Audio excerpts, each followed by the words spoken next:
मध्य प्रदेश में जब से स्कूलों का नया सत्र शुरू हुआ है, आपको लगातार स्कूलों की बदहाली की खबरें दिखा रहा हूं। लेकिन आज किसी बदहाल स्कूल की बात नहीं होगी, बल्कि बात होगी पूरे बदहाल सिस्टम की।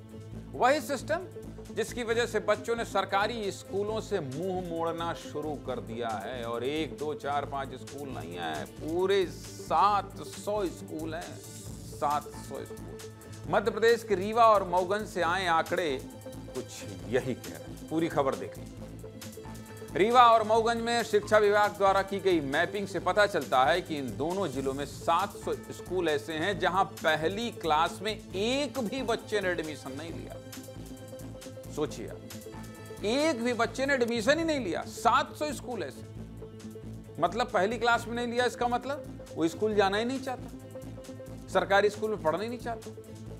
मतलब इन 700 स्कूलों में इस पूरे साल पहली क्लास ही नहीं लगी। और ये डाटा मध्य प्रदेश के सरकारी स्कूलों का है। रिपोर्ट ये भी कहती है कि रीवा और मऊगंज जिले के स्कूली बच्चों की संख्या कम होने का सबसे प्रमुख कारण स्कूलों की जर्जर व्यवस्था है।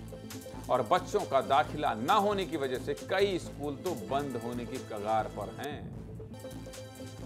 बस उस स्कूलों के इसी हाल की वजह से शायद माँ बाप अपने बच्चों को स्कूल नहीं भेजना चाहते। सरकारी स्कूलों में लगातार कम होती छात्रों की संख्या के कुछ प्रमुख कारण भी क्या हैं, देखिए।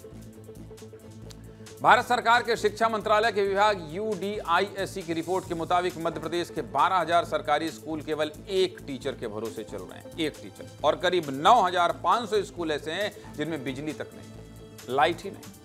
कई स्कूलों में पीने के साफ पानी और शौचालय तक की व्यवस्था नहीं है। ऐसे में बच्चों की पढ़ाई प्रभावित होती है, इसलिए अभिभावक अपने बच्चों को प्राइवेट स्कूल में भेजना प्रेफर करते हैं। सरकारी स्कूलों में बच्चों की घटती संख्या का एक प्रमुख कारण स्कूलों की बदहाल बिल्डिंग भी है, जिसकी तस्वीर आपको हर दिन आपको दिखाता हूं। इसके अलावा जिला स्तर पर प्रबंधन की कमी की वजह से टीचर्स अन्य सरकारी कामों में लगे रहते हैं। इस वजह से बच्चे स्कूल तो जाते हैं, लेकिन कई बार क्लासेस ही नहीं लग पाती। और ये सब हम नहीं कह रहे हैं, बल्कि केंद्र सरकार के शिक्षा विभाग की रिपोर्ट कहती है। समझ गए आप? और जब केंद्र सरकार मान रही है कि स्कूलों की व्यवस्था इतनी खराब है, तो सुधारेगा कौन? कि जो सरकारें कई दशकों से कह रही हैं कि पढ़ेगा इंडिया तभी तो बढ़ेगा इंडिया। इसलिए पढ़ाई के लिए स्कूल तो ठीक कराना पड़ेगा ना। जब स्कूलें ठीक नहीं रहेगा तो कहाँ जाएगा इंडिया?